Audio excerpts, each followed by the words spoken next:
মানে আমি ফোনটা হাতে নিয়ে বডিটা যদি ফেলে দেই, আমার মায়ের যত সমস্যা। সারাদিন যখন আমি কাজ করছি, আমার মা দেখতে পাচ্ছে আমি কখন বাথরুমে যাচ্ছি, আমি কখন জল খাচ্ছি।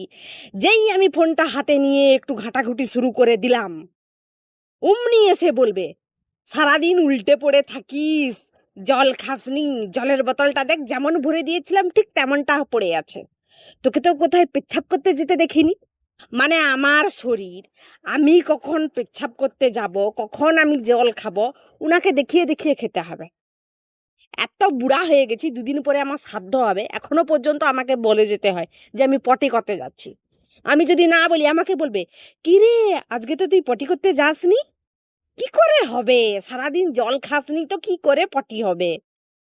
মানে এমন অবস্থা আমার, আমি যদি মরতেও যাই, আমার মাকে যদি না বলা হয় যে আমি মরতে যাচ্ছি, আমার মা বলবে, কি রে, কখন মরে গেলি, আমাকে তো একটু আগে বললি না।